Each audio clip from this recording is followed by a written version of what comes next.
볼렘 성가대에게 하나님의 큰 은총이 있기를 바랍니다.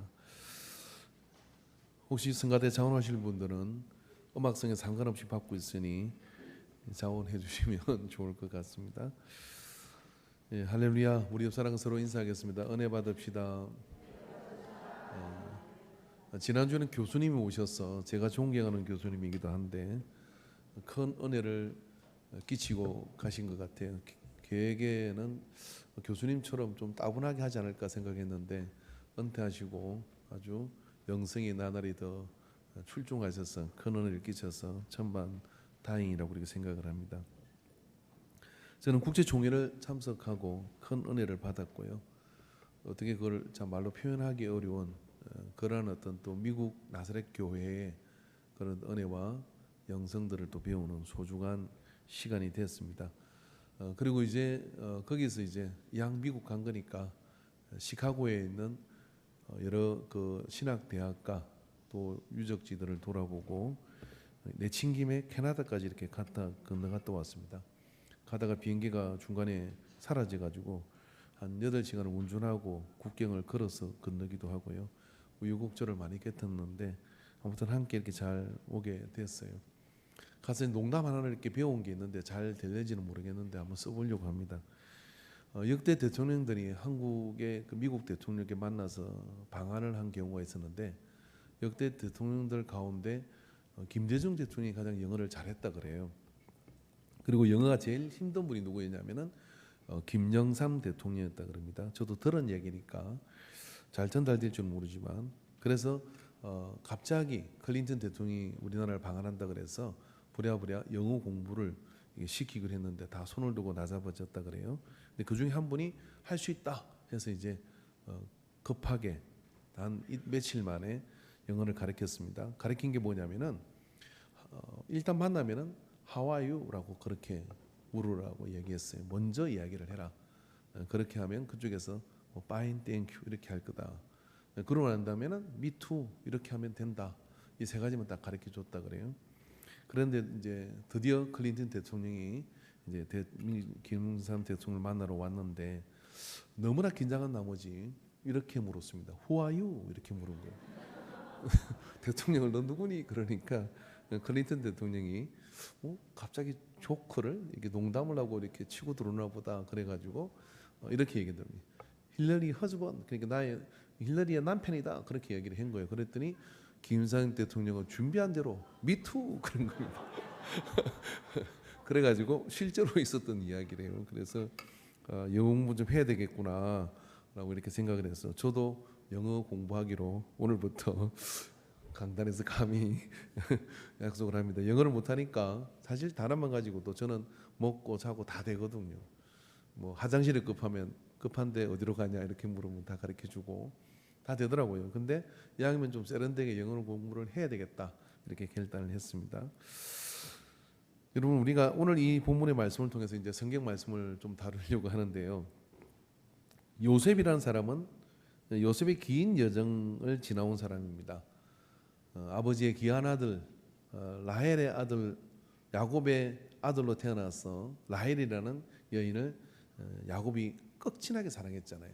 사랑했는데 그 중에 이제 태어난 아들이 이 요셉이에요. 그러니까 요셉은 색동옷을 입혀가지고 거미와 오게 이렇게 키웠던 아들입니다.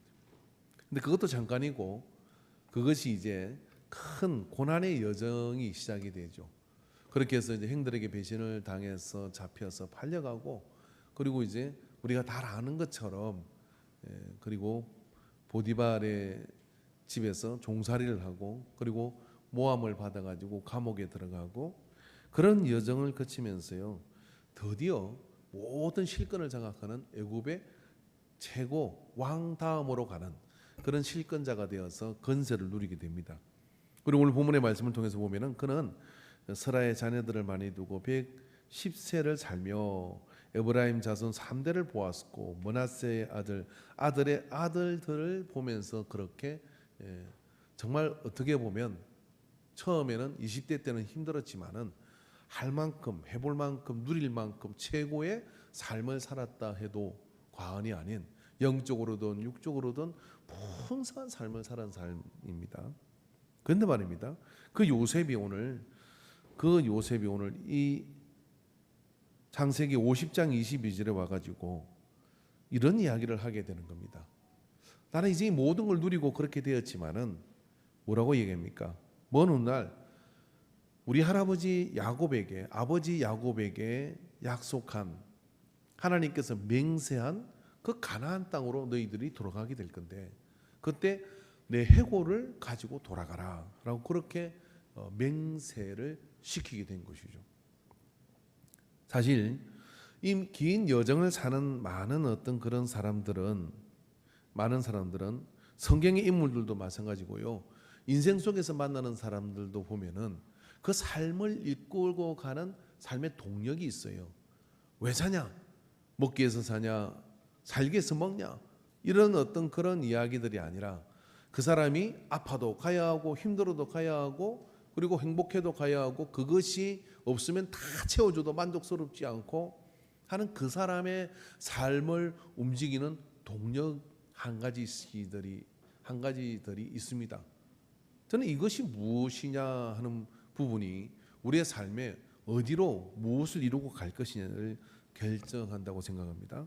성경의 모든 인물들은 삶의 동력이 있었고 야곱, 이삭, 아브라함, 다윗, 심지어는 사울도 있었습니다. 왕권을 지키기 위해서 자기의 사이에 있던 다윗을 죽이러 창들고 맨날 쫓아다니다가 인생을 마치게 됐거든요. 그게 존재의 이유였던 것이죠. 그러니까 그 삶을 움직이게 만드는 그 동력이 뭐냐 하는 것인데 그 임종에 그는 자신의 삶의 동력이 무엇인지를 명확하게 우리에게 말해주고 있죠. 죽어서도 내 해골을 가지고 어디로 가라? 가나안으로 가라라고 그렇게 얘기합니다. 즉 내 삶은 이곳에서 최고의 것을 누리고 있고 세상의 것을 다 누릴 수 있는 모든 걸 어떻게 보면 세상에 있는 많은 사람, 그 시대에 살던 모든 사람들이 한때의 기근을 구하고 그리고 애굽의 최고 실권자가 되고 더 이상 오를 데가 없는 데까지 올라간 그가 바랄 것이 뭐가 있을까? 그런데 말입니다. 그는 이렇게 얘기합니다. 나는 아직도 더 가야 한다. 나는 여기서 죽겠지만은 내 생명은 여기서 끝나겠지만 내 해골을 가지고 너희들에게 하나님께서는 가나안 땅으로 가게 할 것이다. 그리고 그의 유언을 남기게 됩니다. 그의 삶의 동력은 무엇이냐면 가나안으로 가는 것입니다. 이 가나안으로 가겠다고는 그의 삶의 동력은 역사 속에서도 인정되어지기도, 출애굽기에 와서 그 백성들이 출애굽을 하게 될 때 이 약속과 맹세를 이행하게 되어서 해골을 메고 그 유골을 메고 가나안 땅으로 행진을 430년이 지난 다음에 이루어지게 돼요. 참 놀랍게도요.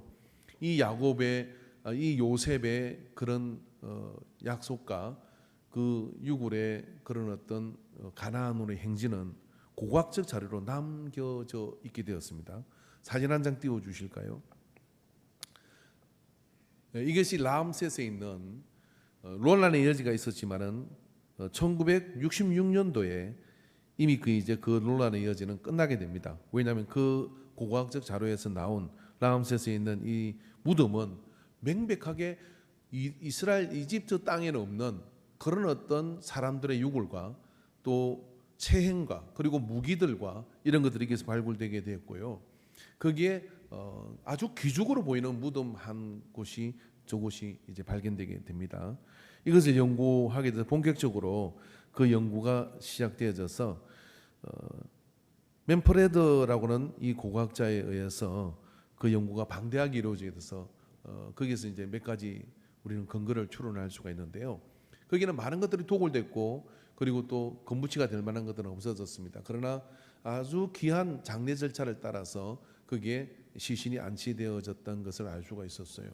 그런데 중요한 것은 그곳에 해골과 주요 유골들이 없어졌다고 하는 겁니다. 그러니까 예를 들어 어떤 무덤이 도굴될 때는 건부치가 될 것은 가져가는데 유골을 가져가지는 않아요. 그런데 그 유골이 이렇게 없어졌다고 하는 것이죠. 근데 그런 어떤 것들을 통탈해서 이제 통합해서 결론을 지은 것은 뭐냐면 이것은 요셉의 무덤이고 그의 유골은 성경에 근거한 대로 성경에 기록된 출애굽기의 그 과정 속에서 그렇게 해서 옮겨졌을 것이다 하는 것이 고고학적인 결론입니다. 얼마나 놀랍습니까? 우리가 이것들을 자료로 볼 수 있는 것도 놀라운 것이지만 한 사람이 자기 삶의 가나안으로 돌아가겠다고 하는 그런 어떤 의지가 그로 하여금 애굽의 총리가 되게 만들기도 하였고요. 그리고 또 그 많은 여정 속에서 자기의 삶을 다 이루겠다고 하지만 아직 나의 삶은 끝나지 않았고 그것은 하나님의 역사 가운데 이루어질 것이다 하는 것을 우리에게 보여주고 있습니다. 사실 요셉의 인생은 어려움이 있었지만은 그 모든 것을 다 이루었는데 어떻게 생각하면 애굽에 그냥 지내면 되는 거 아닙니까? 여러분 우리가 예를 들어요. 나는 무슨 큰 꿈을 가지고 뭘 하겠다라고 이렇게 생각을 하죠. 우리가 신학대학 다니거나 또 공부를 이렇게 하다 보면 내가 나중에 돈 많이 벌면 교회를 짓겠습니다. 돈 많이 벌면 뭘 하겠습니다. 근데 하도 어렵고 힘드니까 그런 이야기들을 하고 그랬습니다. 그런데 만약 진짜 돈이 많이 벌어져서 그리고 모든 것들이 생기고 집도 생기고 건물도 생기고 다 생겼어요. 근데 그러고 난 뒤에 그것은 까마득히 잊어버릴 경우가 많이 있는 것이죠. 그런 반면에 요셉은 다 이루었습니다. 정말 다 이루었어요. 그래서 다 이루었음에도 불구하고 그때 그 순간까지도 나는 가나안으로 돌아가야 된다라고 하는 것입니다. 그러기가 참 쉽지 않습니다. 여러분 생명이 다하여 자신의 못가지만 꼭 가야 할 곳 나는 주거니와 그렇지만 너희들은 애굽에서 끝나는 게 아니라 가나안으로 돌아가야 된다라고 그렇게 얘기하는 것이죠. 저는 그 목회를 하면서도 어떤 이런 경우들을 이렇게 보면 왜 이 애굽에서 가나안으로 요셉은 가야 된다고 그렇게 얘기했을까? 요셉에게 가나안 땅은 선택이 아니라 하나님이 아브라함에게 이삭에게 야곱에게 약속하여 준 땅이기 때문에 그렇습니다. 저는 요셉이라는 인물을 굉장히 좋아하지만 이 요셉은 그 삶 속에서 말입니다. 참으로 많은 어려움과 그런 것들을 극복해 가는데 그 힘의 원천이 뭘까라고 생각할 때 바로 그 부분이 뭐냐면 요셉은 남다른 가치와 남다른 삶의 동력을 가지고 있었는데 그게 뭐냐면 내가 아무리 누리고 아무리 풍성한 삶을 산다 할지라도 나의 삶의 종점은 여기가 아니라 바로 하늘나라이고 또 애굽이 아니라 가나안 땅이라는 것을 명백하게 하고 있는 것이죠. 저는 오늘 우리가 믿음을 가지고 이렇게 살아가면서도요 삶에는 많은 그런 기웃거림들이 있습니다. 제가 목회하면서 몇 가지 장면들을 이렇게 생각을 하고 감동을 받을 때가 많이 있는데 그 중에 작년엔 저는 굉장히 장례를 많이 이렇게 치르게 된 것 같습니다. 우리 고 이중기 장로님의 장례를 치르기 전에 이제 그 병원에서 호스피스 병동으로 옮기는 과정 속에 교회 마당에 앰뷸런스가 왔고 이제 의식이 있는 가운데 저도 기도하고 또 가족들을 만나는 그런 어떤 순간이 있었습니다. 앰뷸런스 안에는 방호복을 입고 저와 우리 서길석 권사님이 그 안으로 들어가게 되어서 마지막 모습을 이렇게 뵙게 됐는데 참 그 모습이 참으로 저한테는 굉장히 인상적이었습니다. 이제 말씀을 나눌 수 없는 상황이지만 우리 서 권사님이 그 장로님에게 이렇게 말하셨어요. 이제 참 믿음으로 잘 살았습니다. 그리고 하늘나라에 먼저 가게 되실 건데 내용은 그런 내용이었습니다. 그리고 이제 안심하고 하늘나라에 가고 저도 잠깐 후면은 같이 갑니다 하는 그런 이별을 나누는 시간이었어요. 그런데 그곳에는 눈물이 있는 것이 아니라 희망이 있었고 그리고 그 하늘나라에 대한 소중한 가치가 그곳에서 입증되어지는 것을 저는 목격하며 목회를 하는 가운데 많은 생각들을 하는 감동적인 그런 시간이었어요. 여러분 요셉이 그 많은 어려움과 그리고 그 많은 풍족함과 그 많은 낮춤과 그 많은 높음을 다 아랑곳하지 않고 자기 삶을 마지막까지 성리할 수 있었던 것은 뭐냐면 그의 마음에는 항상 가나안이 최종 종점이라고 하는 그런 가치가 그 속에 있었어요. 그런 것을 성경은 장자로 명하게 됩니다. 역대기 5장 1절에 보면 이스라엘의 장자 르우벤의 아들들은 이러하니라. 르우벤은 장자라도 그의 아버지의 침상을 더럽혔으므로 장자의 명분이 이스라엘 아들 요셉의 자손에게 돌아가서 족보의 장자의 명분대로 기록되지 못하였느니라. 장자의 명분을 누가 가져면 요셉의 아들이 가져가게 된다. 즉 12지파의 그 아들의 한 지파를 요셉이 가져가게 되는 그런 일을 이루게 됩니다. 왜 그랬어요?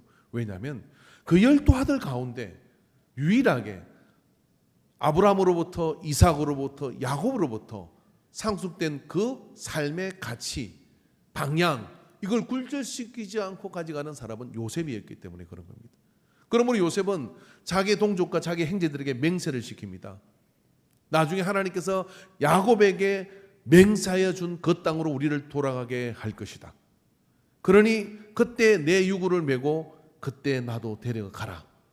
그러면 그걸 맹세시킴으로 인하여는 맹세시키는 이 요셉, 그는 죽었으나 죽은 것이 아니라, 그는 이제 백골이 되었으나 백골이 된 것이 아니라, 그가 가진 그 방향과 그 삶의 가치는 이스라엘 전체 민족에게, 한 부족이었던 그들이 한 나라가 되어서 한 민족이 되어서 거대한 행진을 시작할 때 그곳에 요셉의 해골을 메고 그 언약이 성취되어진 것을 상징하며 나갈 때 구름기둥과 불기둥이 그의 삶을 인도하여 준 것입니다. 여러분, 요셉에게 가나안 땅은 선택이 아니라 하나님의 언약을 이행하는 것이고, 그 언약에 매여져서 가는 그의 맹세는 삶의 하나님의 역사 가운데 이루게 됩니다. 여러분, 인생을 살면은 어미를 따라 살고 어미를 따라 죽는 사람들이 있습니다. 그리로 가면 반드시 죽는 길인 줄 아는데 그 길을 가는 사람들이 있어요. 왜 저렇게 미련할까? 저렇게 꼭 살아야 하나? 하는 그런 생각이 들어 화가 날 때도 있습니다. 말리고 싶어서 그렇게 하지 말라고 말하고 싶을 때가 있는 것이죠. 저도 이번에 여행을 통해서 가장 가치 있게 만난 것은 국제총회에서 거기서 은혜를 받은 것이겠지만, 그러나 여행을 통해서 얻었던 한 인물이 있는데 그 인물을 좀 소개하려고 합니다. 캐나다에 가니까 얼마 전에 2001년에 그리고 또 최근에도 캐나다 국민들이 가장 존경하는 사람이라고 하면 바로 이 사람을 뽑았다 그래요. 가장 존경하는 사람을 뽑힌 이 사람은 데리 폭스라고 하는 사람입니다. 그는 22살 때 농구를 좋아했고, 그리고 그 농구를 좋아하는 청년에 불과했습니다. 그런데 그 교통사고로 인해서 사고가 났고, 그 사고 후유증으로 뼈가 이게 뼈가 썩는 그 암에 이렇게 걸리게 돼요.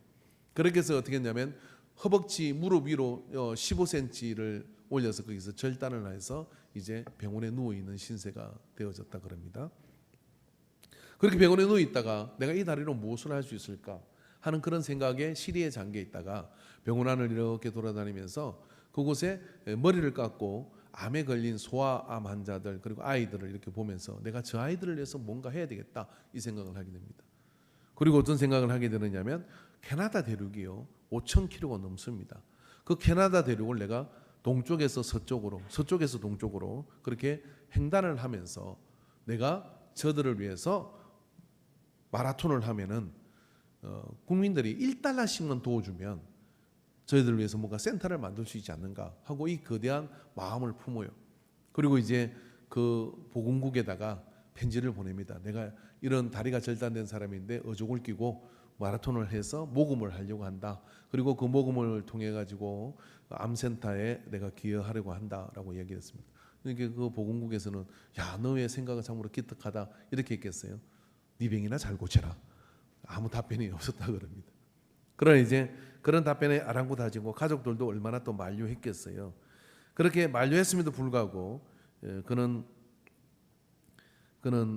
1980년 4월 12일 날 이제 캐나다 이쪽 바다 끝에서 서서 거기서부터 어족을 끼고 달리기 시작합니다. 근데 달리는 방법이 참 좀 달리다 보니까 이 어족과 이 무릎, 이 허벅지 사이에 피가 맺히고 고름이 맺히고 이렇게 달릴 수가 없는 거죠. 그럼에도 불구하고 다시 붕대를 감고 그렇게 달리면서 고속도로를 향해서 이렇게 고속도로에서 이렇게 달려가서 캐나다의 고속도로는 유료 고속도로가 아니더라고요. 그래서 그렇게 달리가니까 차가 계속 밀리잖아요. 경찰이 와서 이렇게 얘기합니다. 네가 좋은 뜻으로 달리는 건 좋은데 이렇게 교통이 정체되고 그런 어떤 피해를 주니까 시골길을 달려라 이렇게 얘기해요. 그래서 이제 그 시골길로 접어들어서 이제 달리기 시작합니다. 근데 마침 그것이 미국 그 BBC 방송에 이렇게 소개가 되어지고 취재를 오게 되고 그러므로 해가지고 세계적인 미국에서 이게 이슈거리가 이렇게 되어버린 겁니다. 그러는데 캐나다 방송국에서도 다시 방송을 하기 시작하고 그렇게 해서 그것이 알려지기 시작해서 아침마다 모든 캐나다 사람들은 이 대리 폭스가 달리는 장면을 중계하고 그것을 이렇게 보게 되는 거예요. 처음 캐나다를 갔을 때 가이드 되는 분이 이렇게 얘기를 하는 겁니다. 저기 가면 동상이 하나 있는데 그 동상이 누군 줄 아시면 아시는 분 있냐고 물어보더라고요. 모른다고 이야기를 했습니다. 근데 나중에 제가 저번에도 소개를 하겠다고 이야기를 하는 거예요. 그러면서 이제 저 동상을 이렇게 보게 됐는데 저게 뭘 의미하는지는 몰랐어요. 그런데 그가 이제 그렇게 달리기 시작하다가 이제 매일 모금이 모이지기 시작하고 그렇게 하다가 143일째 되었을 때 5,373km를 달렸어요. 근데 달리는 방법이 좀 특이했다 그래요. 어족이니까 한 발을 뛰고 어족으로 한 발을 뛰고 이쪽 발로 두 번을 뛰고 그런 스텝으로 달리기 시작했습니다. 그러다가 1981년 6월 28일 22살의 나이에 9월 1일 날 온타이오주 샌베이드를 지나다가 대리는 쓰러지고 맙니다. 그러고 난 다음에 병원에 가서 급성 폐암이 와가지고 기침을 중단하지 못해가지고 6월 28일 날 22살의 나이로 세상을 떠나게 돼요. 그럼 그렇게 해서 죽는 줄 알았을 겁니다. 그렇게 하면 안 된다는 것도 알았을 것입니다.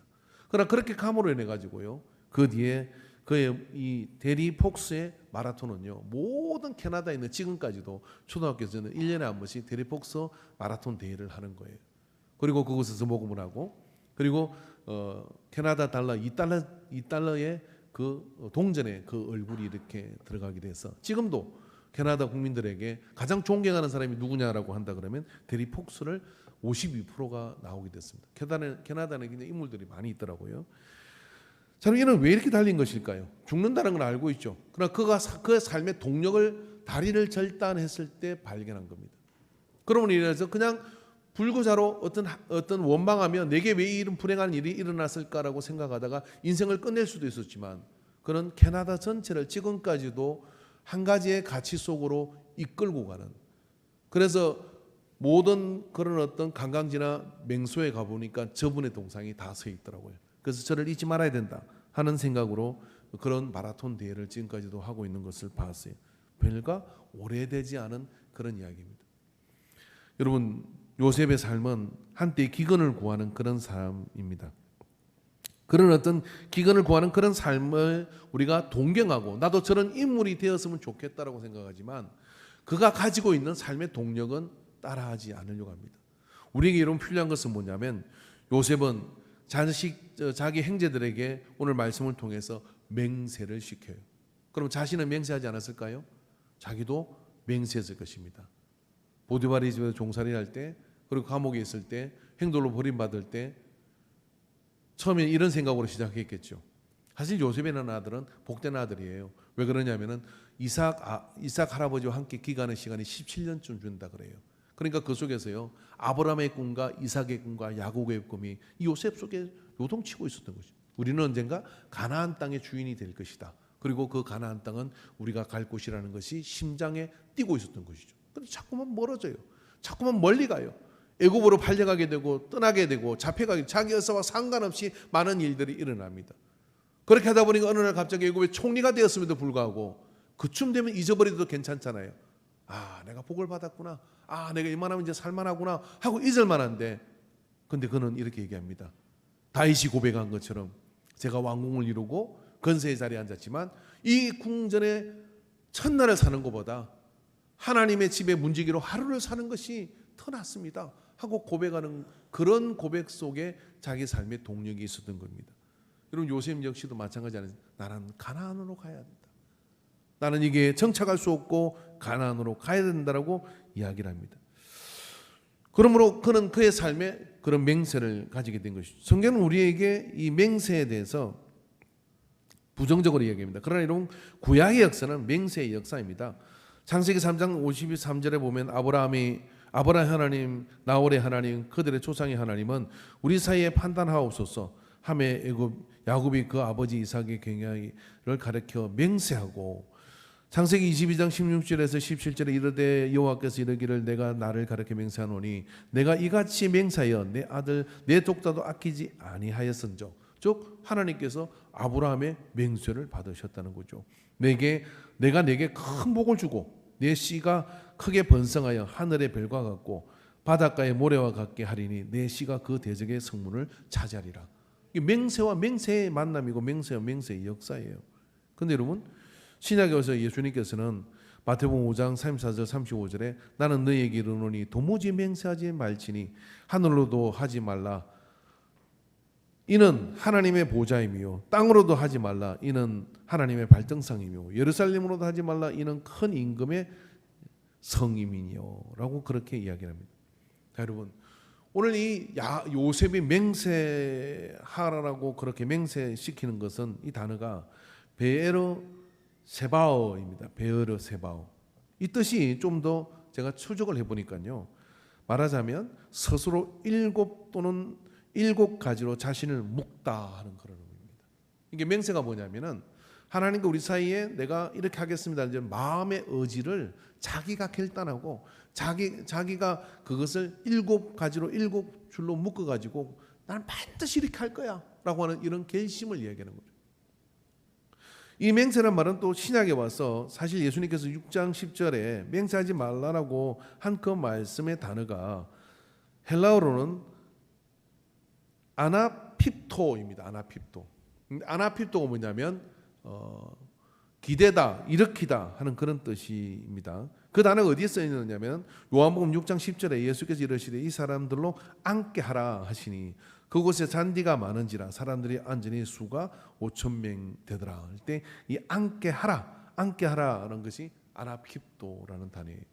그러니까 여러분 무슨 이야기냐면 맹세는 결단이라고 하는 겁니다. 우리가 뭔가 은혜를 받았어요. 은혜 받았구나 하고 끝나면 구슬이 서말이라도 깨어야 보배인 것처럼 우리가 은혜를 받았으면 은혜의 보따리를 꽉 잠해가지고 나는 이걸 딱 쥐고 가야 되겠다 하는 그런 결단이 믿음인 것이죠. 근데 요셉은 어떤 결단을 했냐면 어느 상황 어떤 경우라도 나는 가나안으로 돌아가야 된다. 근데 내가 이제 생명이 다해서 110세에 죽게 되어서 나는 이곳에서 죽지만은 그러나 내 해골을 들고 가나안으로 돌아가. 이건 나의 의지이고 이 내 삶의 동력이다라고 그렇게 이야기를 하는 거예요. 그러면 우리에게요 결단이 믿음이고요. 그 결단을 우리가 할 때 많은 사람들이 이렇게 얘기합니다. 어떻게 얘기하냐면 저는 지킬 자신이 없고요. 저는 그것을 이행할 수 있는 능력도 없습니다. 요셉은 있다고 생각을 했겠어요? 요셉은 그렇게 할 수 있다고 생각해서 상황은 점점 멀어지고 있는데요. 내가 가나안으로 들어가는데 가나안의 정반대로 애굽으로 팔려가고 있어요. 성경에 자신에게 나는 그렇게 할 수 있습니다 했던 베드로는 실패했습니다. 할 수 없다고 우리는 생각할 수밖에 없는 게 우리예요. 그런데 요셉이 정작 의지한 것은 뭐냐면 자신의 결단이 아니고 자신의 맹세가 아니에요.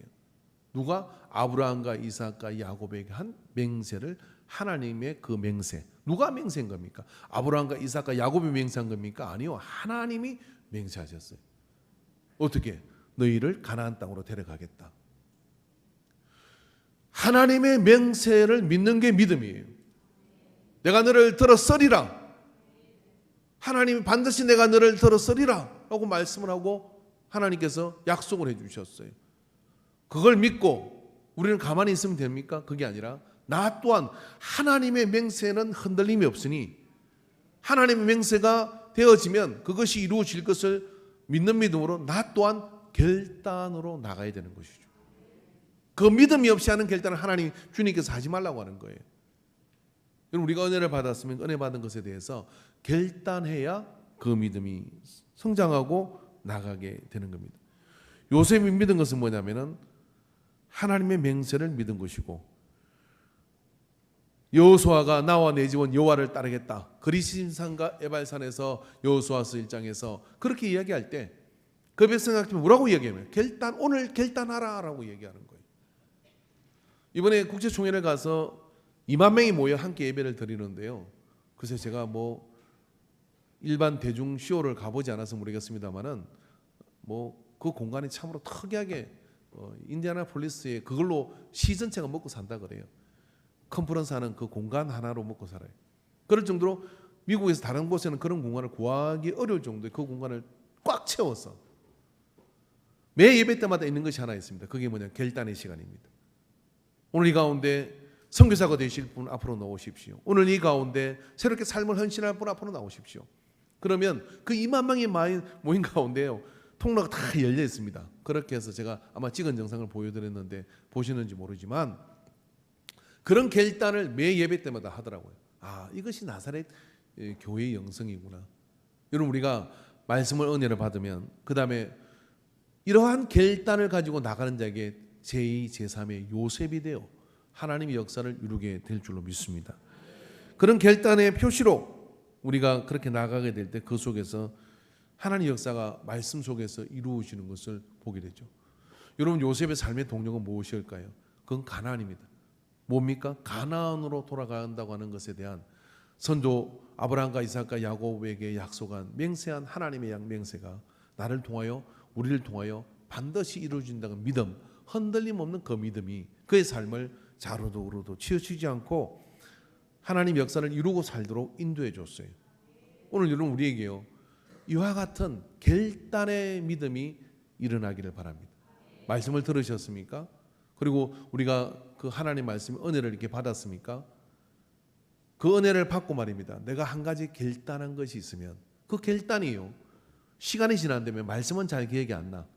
그러나 내 삶 속에서요, 내가 그때 결단하고 고쳐버린 것, 내가 그때 결단하고 세워놓은 것, 그것이 내 삶 속에 습관이 되고 그리고 생활의 방향이 되었어요. 위대한 역사를 이루게 돼요.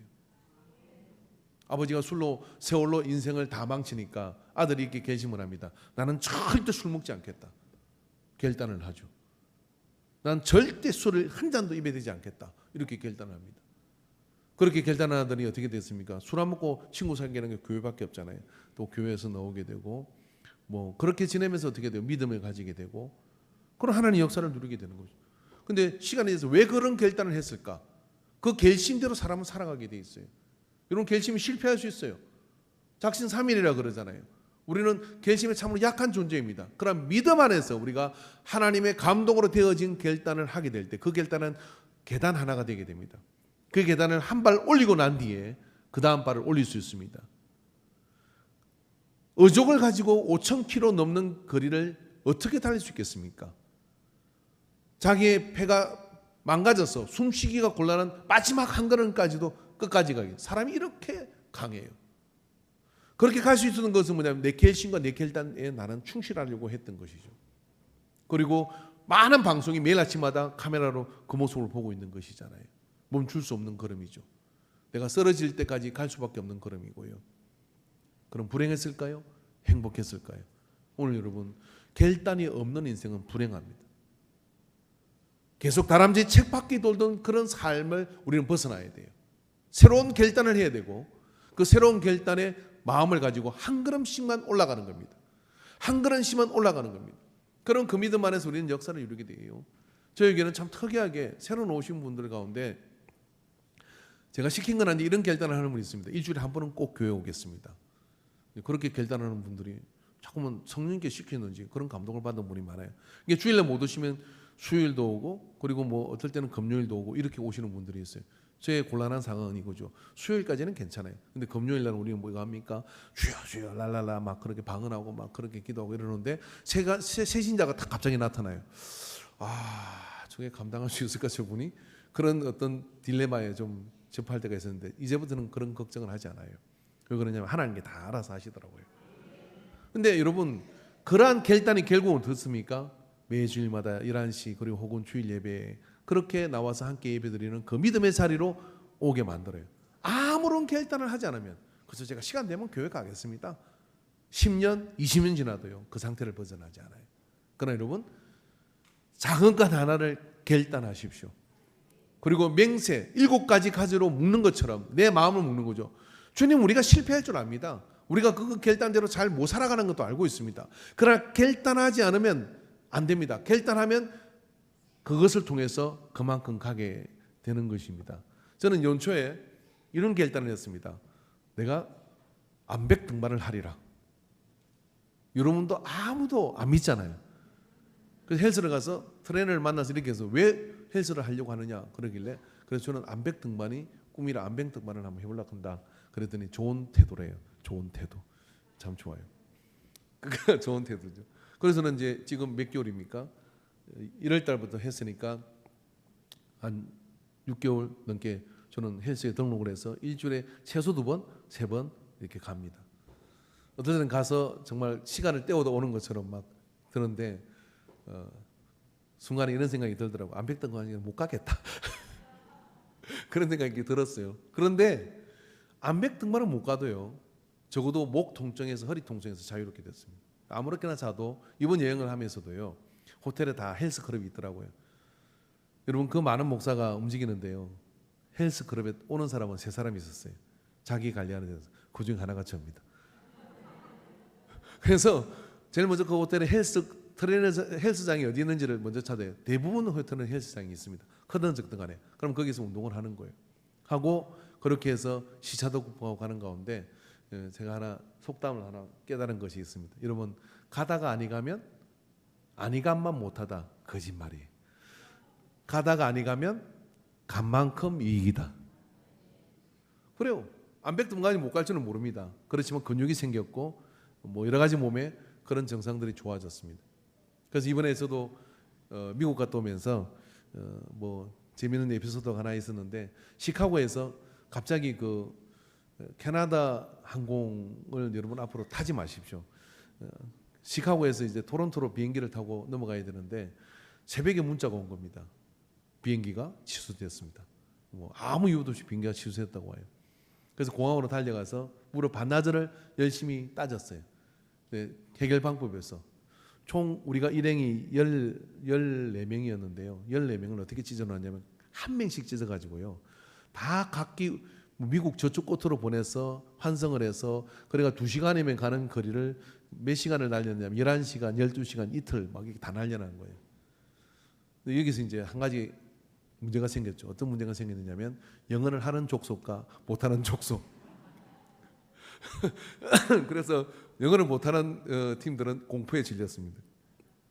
사실 가면 되는데, 게이트 찾아가고 하면 되는데 설득을 해도 소용이 없습니다. 우리는 죽어도 같이 죽고 살아도 같이 죽.